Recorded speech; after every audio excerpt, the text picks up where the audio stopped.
jusqu'où veulent aller les féministes. Nous sommes égaux, donc nous avons les mêmes devoirs, les mêmes responsabilités et les mêmes droits. Aujourd'hui, les pères se sentent spoliés aussi de leur rôle de papa. Un chômage qui est en hausse, chômage des jeunes principalement, chômage des femmes. Cette inégalité économique constitue une véritable violence, voire même c'est le démarrage d'une forme de violence. Demain, effectivement, elle ne viendrait pas aussi, enfin, il ne viendrait pas l'État à prendre en charge, en tout cas allouer une allocation aux femmes au foyer. Mais en fait, il faut savoir tout simplement qu'un homme qui réussit, un homme qui travaille, c'est parce qu'il a derrière lui une femme qui fait tout le reste. Bonjour et bienvenue, Aïcha Sakhri. Bonjour Rachid, merci de me recevoir. Oui, c'est toujours un plaisir, Aïcha Sakhri. Je rappelle, journaliste, militante féministe, on peut dire une des figures du militantisme féministe. On peut dire ça ? Oui, on peut le dire. On peut le dire aussi. Et présidente de l'APCE, l'association pour la promotion de la culture et de l'égalité. Donc ce débat se tient à la veille des deuxièmes assises du féminisme qui vont se dérouler dans Karabakh. Ça va démarrer demain et toute la journée de samedi. Donc deuxième assise du féminisme et donc cette interrogation, jusqu'où veulent aller les féministes ? Il faudrait déjà qu'on ait tout pour poser cette question, Rachid. Le chemin vers l'égalité est encore très très long. Il faut savoir qu'on part de pratiquement zéro. Enfin, je dis zéro, mais on a fait des avancées avec le Code de la famille en 2004. Ce code, on s'est rendu compte qu'il n'était plus du tout adapté à la société d'aujourd'hui, à la famille d'aujourd'hui. Donc il a fallu dépoussiérer. Et puis il reste un champ qui n'est pas vraiment abordé, c'est le champ économique. Parce que, in fine, aujourd'hui, quelle est l'arme de la liberté ? Quel est le secret de la liberté ? C'est l'autonomie financière. L'autonomie financière, c'est quoi ? C'est le travail des femmes. C'est ce travail, c'est ces revenus qui lui permettent d'être... C'est-à-dire d'avoir un statut au sein de la société. Vous dites, voilà, ça passe par nécessairement l'indépendance et l'autonomie financière. Voilà, est-ce que c'est ça qui explique ? Ça arrive parce que moi, je fais peut-être partie de celles et ceux qui ont été surpris de voir que ces deuxièmes assises du féminisme, par rapport à la temporalité, on est à la veille de l'ouverture de ce grand débat au Parlement sur la révision de la Moudawana, après que les recommandations aient été effectuées par la commission consultative en charge de la révision de la Moudawana, avec le visa, en tout cas le cachet du Conseil supérieur des Oulama qui avait été également saisi. Donc maintenant, c'est sur le terrain politique, et le terrain parlementaire et législatif. Et ces deuxièmes assises, en fait, c'est pas on aurait pu s'attendre à ce que sujet à débat, égalité en matière d'héritage, homme-femme, mariage des mineurs, tutelle parentale, tout ce qui est encore d'actualité qui va être débattu au Parlement, ben non. Alors, je ne sais pas si c'est une stratégie de contournement. Là, vous avez décidé, vous, d'accorder une centralité à l'autonomisation des femmes et à la dimension économique. Nous avons décidé ça parce que, de toutes les façons, de quoi nous allons débattre ? Le code n'est pas encore sorti. Le code est un projet aujourd'hui, c'est un texte. Personne ne sait ce qu'il y a écrit dans ce code. Et moi, par expérience, on va dire, tant que je ne vois pas un article, un texte de loi écrit, je ne peux pas en juger encore. On a eu des orientations qui, pour ne rien vous cacher, nous ont un peu déçus parce qu'on a vu que le changement de paradigme dont on a parlé lors de la première édition n'a pas eu lieu. C'est-à-dire qu'on est toujours dans le même schéma patriarcal, l'homme pourvoyeur de fonds, la femme, la famille, etc. Donc voilà, on n'est pas sorti de ce schéma. C'est aussi peut-être le modèle de la famille marocaine qui a été préservé et qui veut être préservé en termes de perspective aussi. Oui, non, voilà. De l'identité en fait du ménage. Je ne pense pas, en tout cas, que ce qu'ont demandé les féministes à l'époque perturbe en quoi que ce soit la famille, parce qu'on a toujours dit que le code de la famille qu'on prônait, c'était quelque chose qui était en faveur aussi bien des enfants que des maris et que des femmes. Parce qu'aujourd'hui, on peut aussi se poser la question par rapport au rôle du père. Aujourd'hui, les pères se sentent spoliés aussi de leur rôle de papa. Ils n'ont pas le droit de garde, ils sont privés de leurs enfants. Donc, c'était dans ce sens-là. Parce que quand on dit on change de paradigme, c'est un peu ça. C'est je suis légal, nous sommes égaux, donc nous avons les mêmes devoirs, les mêmes responsabilités et les mêmes droits. Donc, c'est tout. Oui, il y a quand même une petite avancée là-dessus, sur la tutelle parentale. C'est-à-dire, j'attends de voir. Voilà. C'était pour répondre à votre question. Donc, pour l'instant, vous dites, on n'a rien sous les yeux, il n'y a pas d'écrit. Oui, moi, je me méfie de la ponctuation, des virgules, des oui, mais. Voilà. Donc, on attend. C'est pour ça que, pour répondre à votre première question, le chemin est encore long. Ouais. Et le chemin de l'égalité homme-femme, c'est ça. Et peut-être que lors des 3e assises, nous aborderons à ce moment-là le texte, la critique du texte, ou en tout cas, quand je dis critique, ça peut être une critique positive comme négative.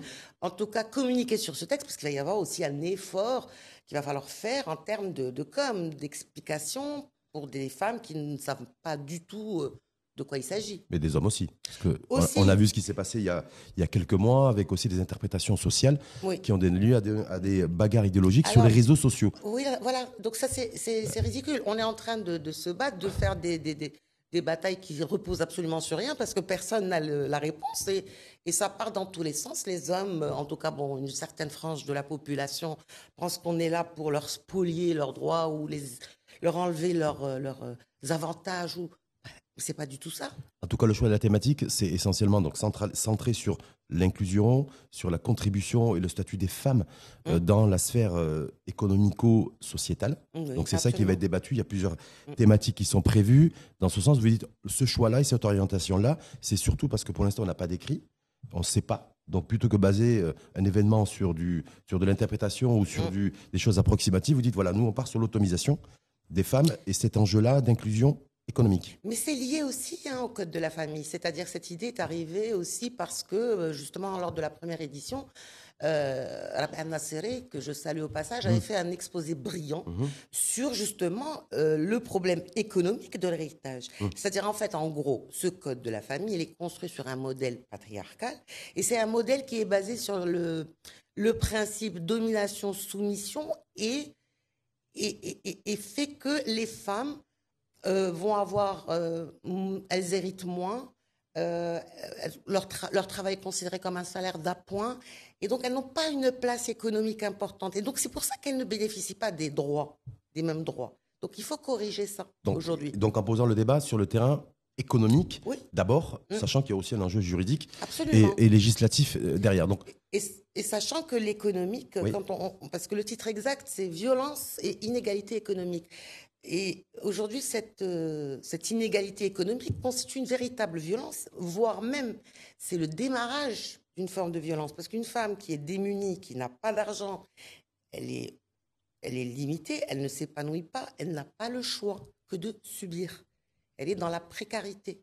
Et donc, cette femme doit prendre conscience du fait qu'il faut que pour qu'elle puisse s'épanouir, pour qu'elle puisse avoir sa dignité, ses droits, il faut qu'elle puisse produire et gagner de l'argent. C'est très important. C'est un débat qu'on n'a jamais... C'est comme ça qu'on se fait respecter. Absolument. C'est ça. En fait, donc tout l'enjeu de ces deuxièmes assises, ça va être essentiellement de focuser là-dessus. Je vois aussi, alors certains vous diraient, elle s'est très bien débrouillée, Aïcha. C'est que vous avez un panel, en tout cas la présence affirmée, si je puis dire, de plusieurs ministres. Donc il y a plus de femmes ministres d'ailleurs que de ministres hommes. Alors est-ce que c'est le pur hasard? Parce que vous avez 2 femmes ministres et vous avez un seul ministre homme et un ancien ministre. Enfin, ça correspond. Il n'y a rien de féministe là-dessus? Non, pas du tout. C'est pas du tout. Ça correspond juste à la réalité. On a voulu avoir le point de vue gouvernemental. Donc, il y a le ministère de l'économie et des finances qui est concerné. C'est Nadiaf Taalaoui qui sera là pour l'ouverture. Samedi matin. L'emploi, évidemment, puisque le taux d'activité, exactement, a drastiquement chuté. Donc, on aimerait savoir pourquoi. Vous allez le chahuter. Il va être chahuté, non, par les féministes? Non, samedi, une escourie, il y a un terrain conquis ou pas?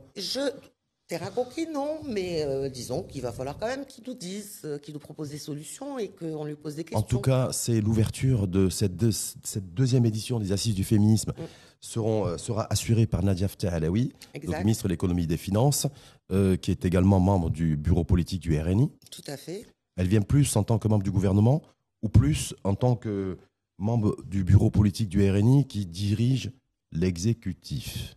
Je dis ça parce que ça peut donner une tonalité aussi sur le positionnement peut-être de ce parti. Je pense que Nadia Alaoui Ftah vient parce qu'elle a beaucoup travaillé sur cette question économique des femmes.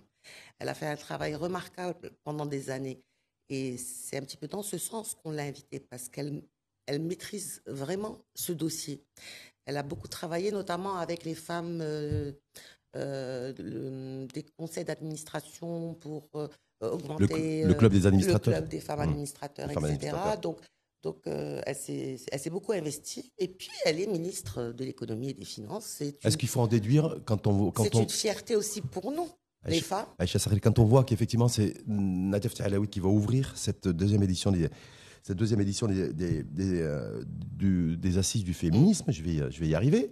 Est-ce que ça veut dire aussi qu'elle incarne, pour vous, pour le mouvement féministe au sens large, cette vision progressiste, cette vision d'équilibre et d'équité et d'égalité en matière de droits hommes et femmes? Oui, absolument, ou pas du tout? Absolument.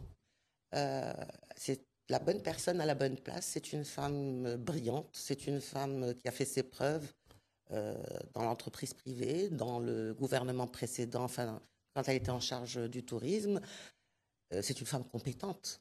C'est tout simplement, une justice. Qui partage la même idéologie, j'ai envie de dire, que les féministes, c'est-à-dire qui est extrêmement favorable à l'égalité, une égalité aboutie homme-femme. Moi, je pense qu'il y a aussi quelque chose qu'il va falloir dédramatiser. Le mot féministe n'est pas du tout un mot insultant ou un mot extrême. Ça veut dire tout simplement l'égalité. Et quand on définit ça aux personnes, personne n'est contre l'égalité, ni les hommes ni les femmes, en réalité. Il faut juste l'expliquer, se dire, voilà, on est une société, il ne faut pas que ça soit bancal. À compétence égale, pourquoi on va choisir un homme toujours? Il y a des femmes compétentes. Donc, au plus haut niveau de l'État aussi, il y a énormément de femmes compétentes. Aujourd'hui, on a la chance d'avoir effectivement une femme ministre des Finances. Je trouve que c'est une belle avancée. Est-ce que vous allez compter? Est-ce que ça veut dire aussi que ça peut sous-entendre aussi que vous allez peut-être pouvoir jouir d'un appui politique du RNI dans ce débat qui va s'ouvrir au Parlement? Vous avez Nadef Alaoui qui est ministre du gouvernement, qui est membre du bureau politique du RNI et qui va être un peu la tête d'affiche, en tout cas celle qui va ouvrir cette deuxième édition des assises, ou c'est simplement le profil? Moi, c'est le profil. Nous, c'est la PCE, c'est pas une association qui est politisée. Les associations féministes qui seront présentes ne sont pas politisées. C'est ce qu'on appelle aujourd'hui la société civile. La société civile a envie de savoir qu'est-ce qu'on fait pour améliorer la condition économique des femmes. Elle a envie de poser des questions. Elle a envie aussi de proposer des solutions. En gros, on ne peut pas applaudir avec une seule main, comme on dit.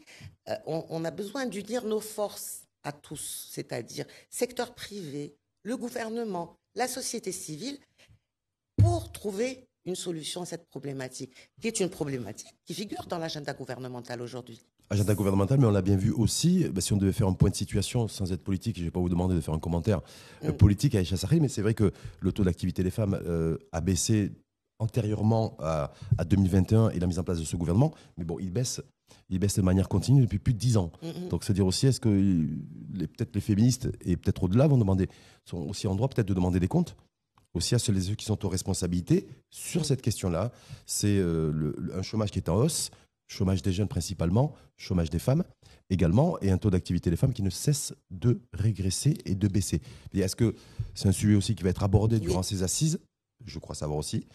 Donc, mais pas d'un point de vue politico-partisan, c'est ça que vous voulez dire? Ce sont des analyses. On va faire des analyses avec la présence d'économistes, de sociologues qui vont expliquer un petit peu pourquoi ce taux a baissé.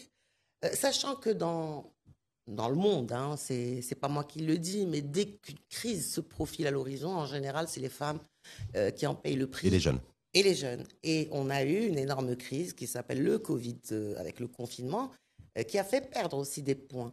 Maintenant, ce ne sont pas les seules raisons. Cette baisse, elle est là depuis, je pense, 2010. Et donc, c'est intéressant de s'intéresser aux causes, alors que paradoxalement, nous avons de plus en plus de femmes à l'université. Et nous avons un des meilleurs taux de femmes ingénieurs, je crois, dans le monde, qui est de 47%.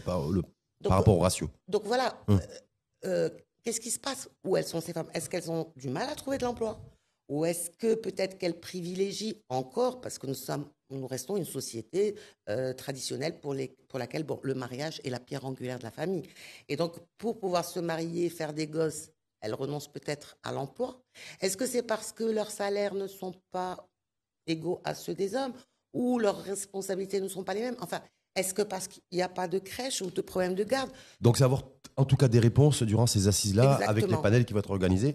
Et les personnes qui vont y prendre part, c'est essentiellement, d'ailleurs, je vois, sociologues, anthropologues, socio-économistes, c'est essentiellement des femmes? Alors, panélistes, il y a pas mal de femmes qui seront majoritaires. Elles sont majoritaires. Largement majoritaires d'ailleurs. J'ai choisi des modérateurs hommes pour essayer d'équilibrer. J'ai vu. Voilà. Ouais. On a M. Jaïdi qui est un économiste. L'Arbi Jaïdi, ouais. Oui, l'Arbi Jaïdi qui sera là. Donc, pour proposer des recommandations. Il y a aussi un jeune de Kif Mama Kif Baba qui s'appelle Majid Moudni. Coordinateur. Le coordinateur de Kif Mama Kif Baba qui va aussi nous parler des masculinités positives parce qu'il y a plein de choses dans cette problématique. Donc les mentalités aussi doivent évoluer. Les médias doivent jouer leur rôle. L'éducation. Donc il y a tout un écosystème et les parties prenantes sont toutes réunies et présentes, en tout cas, durant ces deuxièmes assises du féminisme. Donc, ouverture par Nadia Ftahalaoui, donc ça sera samedi matin. Samedi matin. Suivi de Monsieur Emploi. De Monsieur Sekouri, absolument. Ou de Monsieur Chômage, je ne sais pas. Non. C'est pour vous. Inclusion, on va dire.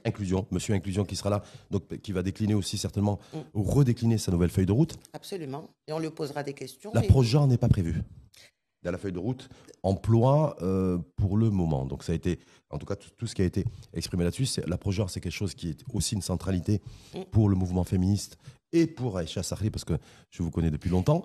Est-ce que là aussi, là-dessus, c'est dire, voilà, cette nouvelle feuille de route, faire un peu de lobby aussi durant ces deuxièmes assises du féminisme pour inclure cette approche genre? Je pense qu'il en est conscient et que c'est pour ça qu'il veut venir justement pour avoir l'occasion d'en parler.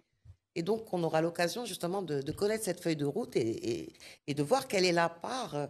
Est-ce que la problématique genre, comme vous dites, pourquoi ce sont les femmes qui sont le plus touchées par le chômage ou qui ont le moins de chances de trouver un emploi? Pourquoi ce sont les femmes de 50 ans qu'on marginalise dès qu'elles sont au chômage? C'est des questions. On en est encore là aujourd'hui et dans le monde. Un homme de 50 ans est considéré comme un homme qui a en possession de tous ses moyens. Une femme de 50 ans est considérée comme une femme finie. Donc voilà, ça fait partie des injustices. Voilà. Et est-ce qu'il y aura aussi sujet à débat, parce que ça fait aussi un peu d'actualité, sur le fait de mettre en place une rémunération, je ne vais pas dire indemnité, parce que c'est un terme qui peut être aussi péjoratif et mal placé, pour ces femmes au foyer. Donc il y aura le ministre de l'Emploi qui sera là, et de l'Inclusion. Est-ce qu'aussi c'est un sujet sur lequel il sera interpellé? Alors, je ne sais pas, mais en tout cas, nous avons le témoignage de Bouchra Abdou, qui est président de la TEC, qui a mené récemment une campagne sur la valorisation du travail domestique, parce qu'il faut savoir que le travail domestique, jusqu'à présent, n'est pas valorisé. Or, c'est des journées de travail, c'est un travail énorme qui est invisible, qui n'est pas compté. Et quand on dit aux hommes, par exemple, pour le code de la famille, par exemple, il va falloir partager les biens acquis en commun, ça les choque. Mais en fait, il faut savoir tout simplement qu'un homme qui réussit, un homme qui travaille, c'est parce qu'il a derrière lui une femme qui fait tout le reste. Et c'est énorme. C'est elle qui élève ses enfants, c'est elle qui prépare à manger. Et donc, lui ne s'occupe que de son travail. Donc, vous êtes pour vous, Aïcha Sarli, qui est une indemnité, qui est une allocation, alors, qui est, peu importe le terme en tout cas. C'est un sujet qui est, sur lequel je ne suis absolument pas... je ne tranche pas. Je sais qu'il y a des femmes aujourd'hui qui n'ont pas les moyens, si vous voulez, de gagner leur vie. N'ont pas de diplôme, elles sont peut-être analphabètes, et donc, oui, pourquoi pas? On assiste bien à d'autres secteurs de l'État, donc pourquoi pas? Mais pour moi, ça serait aussi, si on s'amuse à salarier les femmes au foyer, c'est un petit peu les enfermer aussi dans ce rôle.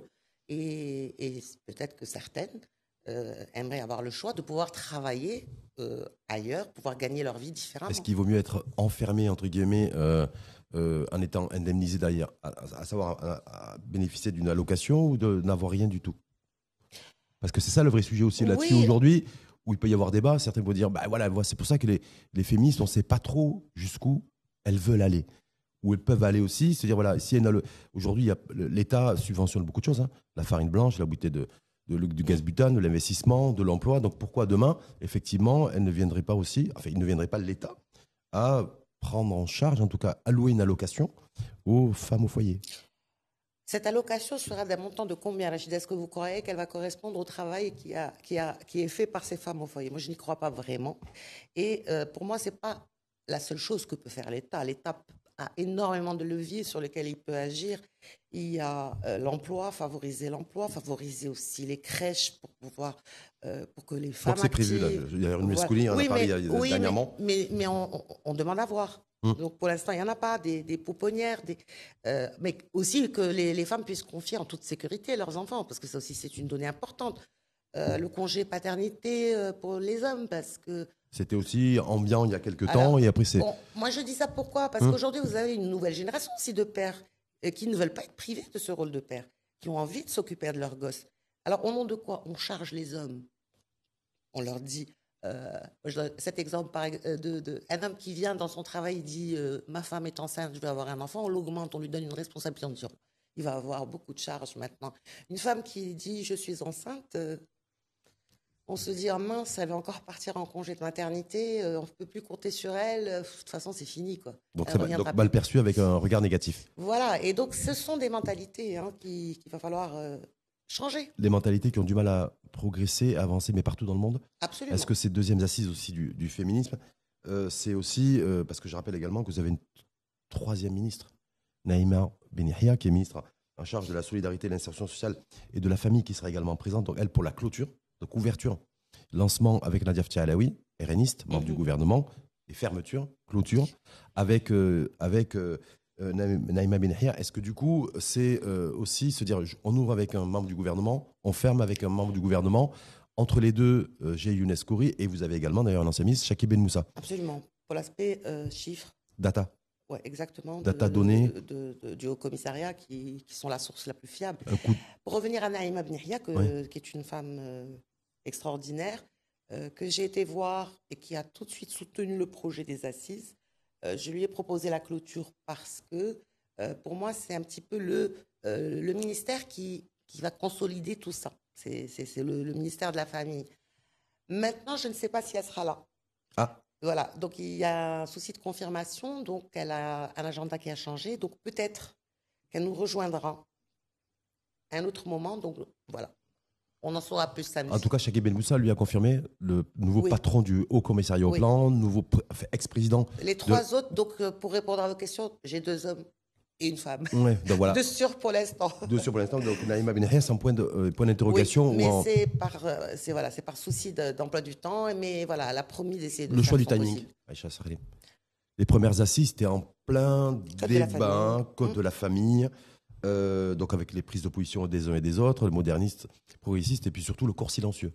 Parce qu'on avait une majorité silencieuse aussi. Tout à fait. Qui était très visible, même si ce n'était pas forcément très audible à cette époque-là. Là, sur le choix du timing, c'est à la veille aussi de l'ouverture d'un grand débat pour une nouvelle loi encadrant le code de la famille qui va s'ouvrir au Parlement. Donc une loi qui devrait suivre dans les prochaines semaines. D'ici la rentrée, certains disent. Est-ce que c'est aussi ça qui vous a conduit à programmer ces deuxièmes assises juste avant l'ouverture du débat au Parlement? Non. Ma démarche en tant que présidente de cette association n'est pas du tout politique et elle ne dépend d'aucun agenda. Non, mais politique au sens, ce serait tout à fait légitime de te dire un petit coup de pression associatif. Non, pas du tout. Non. Non, sinon je vous le dis. Pas de souci. Pour moi, je veux institutionnaliser cette rencontre qui s'appelle les Assises du féminisme, qui regroupe l'ensemble de l'écosystème féministe, parce que c'est un espace dont on a besoin. Parce que vous savez, on a aujourd'hui quand même un certain nombre de personnes. Nous avons des anciennes militantes du mouvement historique féministe, nous avons des jeunes, nous avons des activistes sur le net, nous avons des sympathisants de la cause féministe. Et je me dis, il n'y a pas de terrain, il n'y a pas d'endroit où tout ce beau monde peut se rencontrer autour de thématiques. Et les thématiques, il y en a beaucoup. Je veux dire, je peux vous en faire pendant 15 ans. Donc on a le temps de parler. Donc en tout cas, il n'y a pas de lien à faire, lien périphérique à faire avec l'ouverture du débat Moudawana au sein du Parlement. Non, parce que sinon j'aurais attendu le texte de loi justement pour rebondir là-dessus. Premières assises, recommandations avaient été transmises à la commission consultative en charge de la révision de la Moudawana. Cette fois-ci, il y aura aussi des recommandations à l'issue de ces deuxièmes assises du féminisme qui seront remises à qui? Aux principales concernés, les médias, les membres du gouvernement, enfin, les parlementaires, enfin, les gens qui peuvent avoir une action. Ça va se passer au Parlement? Ça veut dire que le débat va se dérouler au Parlement? Là, la thématique d'aujourd'hui, elle n'est pas seulement juridique. Parce mais elle est politique. Elle est politique. Large du terme. Oui, mais parce que ce sont des avancées qu'on peut obtenir sans qu'il y ait des débats qui soient polémiques ou quoi que ce soit. Donc franchement, ce sont des ajustements qu'on peut faire et qui sont à la portée de... Est-ce que vous avez envisagé, Aïcha Sarri, parce que je suis curieux, c'est pour ça que je vous m'attraque peut-être de questions, de remettre aussi des recommandations spécifiquement au chef de gouvernement qui est à la tête d'une large majorité au sein de la première chambre du Parlement et de la deuxième chambre du Parlement, majoritaire également au niveau des collectivités territoriales. Est-ce que du coup, vous avez envisagé ou pas, je ne sais pas, en tout cas, peut-être de remettre bien sûr, au chef de gouvernement et peut-être aussi d'être reçu, d'avoir peut-être une audience, parce que le portage politique, cette fois-ci, va être fait par le chef de gouvernement. Bien sûr, c'est évident. De toute façon, c'est un travail qui va être fait, ce sont des données qu'on va collecter, c'est des recommandations, c'est de la matière. Donc, bien entendu, moi, je donnerai ce document, ce rapport au chef du gouvernement et je serais ravie de pouvoir lui en parler. Dernière petite question, Aïcha Sarri, parce que les premières éditions des assises du féminisme, donc les recommandations avaient été remises à la commission consultative en charge de la révision de la Moudawana. Après coup, les féministes ont été relativement majoritairement déçus par les recommandations, par tout ce qui est sorti. Est-ce que du coup, vous appréhendez aussi le fait de remettre ces recommandations et puis de se dire ce qui va suivre après le débat au Parlement, aussi peut-être se dire d'anticiper une future ou une éventuelle une nouvelle déception? C'est le risque à prendre quand on est militant. C'est tout. Voilà, on fait notre part, on communique, on essaye, on donne, on propose. Ça passe, c'est bien, ça passe pas, c'est pas grave, on continue quand même. Ça, c'est ce qu'on appelle l'espoir. L'espoir, en tout cas, deuxième édition, c'est à Rabat, ça démarre vendredi. Vendredi, toute demain. la journée, voilà. Une sorte de conclave entre associations féministes. Et samedi, c'est toute la journée. C'est toute la journée 4 panels. Avec 4 panels, des experts, des économistes, et puis l'écosystème féministe qui sera là toute la journée. Avec Nadia Ftih Alaoui, ministre de l'économie et des finances, membre du RNI, qui sera là pour l'ouverture de ces deuxièmes assises du féminisme. Il n'y a rien de politique là-dessus.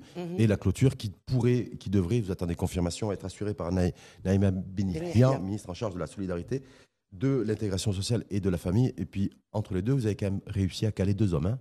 Oui. Oh on a essayé d'en trouver. Voilà. on a essayé de trouver la parité, la discrimination positive. La discrimination positive, effectivement, qui va être... Donc, du coup, il faut que tout le monde vienne, que Naïma Benihia confirme, comme ça, vous aurez une parfaite égalité. Absolument. Donc, vous qui, effectivement, vous cherchez comme cap et comme horizon l'égalité, si Naïma Benihia confirme, il y aura à la fois 2 ministres. Je crois que si elle nous écoute, elle va faire tout ça. On l'espère, en tout cas. Voilà. Merci infiniment à vous. Merci Aïcha Sarri. Donc, les deuxièmes assises du féminisme, c'est à Rabat. Ça démarre vendredi, c'est-à-dire vendredi 16, et la grande journée, la super méga journée, les 4 panels, les débats, parce qu'il n'y a pas le débat, c'est les débats, c'est toute la journée de samedi à Rabat. On dit où est-ce que ça se passe ou... Comme vous voulez, ça se passera dans un hôtel connu de la place. Connu de la place. Pour le Haut Sofitel. Les débats seront retransmis en live par notre confrère Média 24. Et je profite de l'occasion aussi, Rachid, parce que comme on parle d'argent, sans argent, on ne peut pas faire ce genre d'événement. Donc, je remercie les sponsors qui nous accompagnent cette année. Ils sont nombreux. Et c'est très important d'être solidaire avec ce genre d'action. Donc, le militantisme pour l'égalité homme-femme, c'est aussi une question financière. Absolument. Merci infiniment à vous, Aïcha Sarri. Et puis à bientôt. Puis on fera un point de situation. Avec plaisir. Assise du féminisme. Donc, c'est à Rabat ce week-end. Merci à vous et à très bientôt. À très bientôt. 7e Sens, à suivre sur la chaîne l'ODJ TV et à réécouter sur R212, la web radio des Marocains du monde.